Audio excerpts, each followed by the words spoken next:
नमस्कार, स्वागत है आप सभी का एनएफ न्यूज पर। मैं हूं आपके साथ रोहित।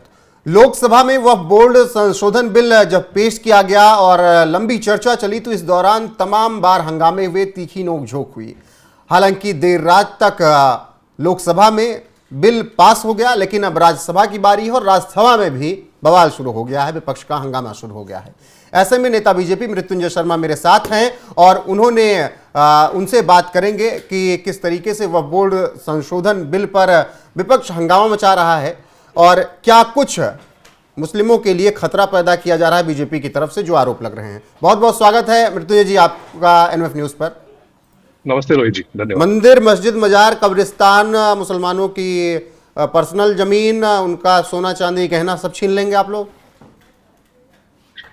रोहित जी, एकदम हास्यास्पद है क्योंकि देखिए कल जब ये बिल पास हो रहा था लोकसभा में और अब पूरा डिबेट देखिए, मैंने करीब करीब पूरा डिबेट देखा है।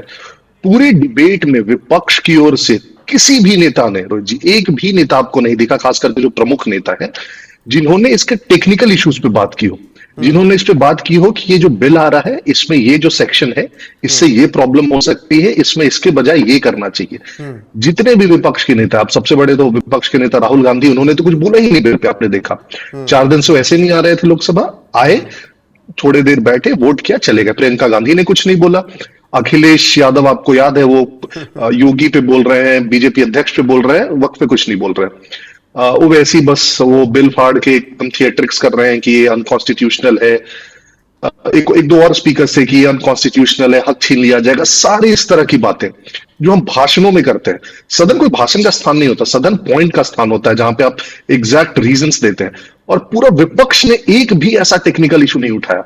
इसी से समझ में आपको आ जाएगा कि एक्चुअली बिल से किसी को दिक्कत नहीं है।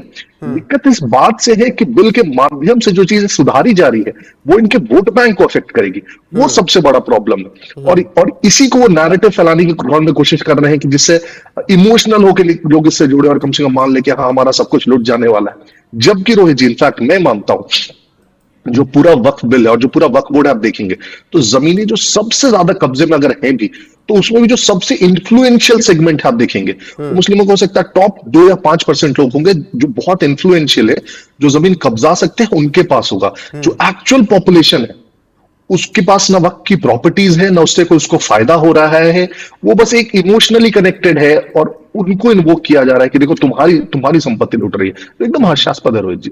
क्या यही वजह है कि डिस्कशन के लिए कुछ नहीं बचा तो राहुल गांधी आए, वोट डाला, निकल गए? वो तो आपको बहुत क्लियरली उनका सीरियसनेस जो पूरा पार्लियामेंट्री प्रोसीडिंग्स के प्रति है रोहित जी, आप उनका डेटा देख ले। आप पिछले 5 साल में देख ले जो लोकसभा का है, पिछले 1 साल में देख ले, अटेंडेंस का records one of the poorest है, क्वेश्चन पूछे जाने में रिकॉर्ड्स पुअरेस्ट है, प्राइवेट मेंबर बिल कोई भी नहीं उन्होंने इनफैक्ट किया है, प्राइवेट मेंबर बिल कोई भी नहीं उन्होंने किया है। इनफैक्ट प्रियंका गांधी का भी वही है, सोनिया गांधी का भी आप देख लें। इसमें भी कल तो कम से कम वो आए, 4 दिन से तो पार्लियामेंट में प्रेजेंट भी नहीं हो रहे थे। कल कम से कम आए क्योंकि वो विप जारी कर रखा है कांग्रेस ने सबको, और उसके जो राजकुमार है वही नहीं आएंगे तो हास्यास्पद हो जाएगा। तो बस आए, वो वोट डाला और वो चले गए। अच्छा, वैसे तो कहते हैं कि मुझे बोलने नहीं दिया जाता, माइक बंद कर देते हैं, जब बोलने का मौका था तो आए नहीं। एग्जैक्टली और रोहित जी, इसका जवाब इनफैक्ट हमारे गृह मंत्री ने सदन में दिया है कि ऐसा नहीं होता है कि आपको जब मन करेगा तब बोलेंगे, सीक्वेंस होता है, टाइम अलॉटेड होता है। सकता था ना अगर कल बोलते वक्त बिल पर तो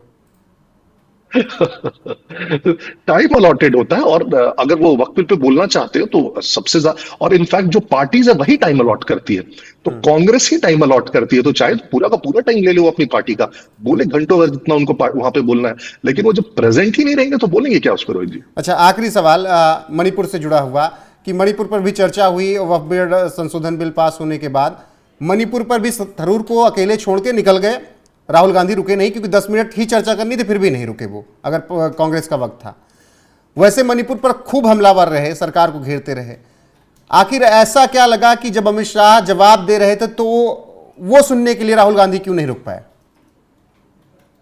नहीं रुकेंगे ना, क्योंकि वो जो जवाब है उसके बाद वो हल्ला नहीं कर सकते, जवाब के बाद उनको शांत हो जाना पड़ेगा।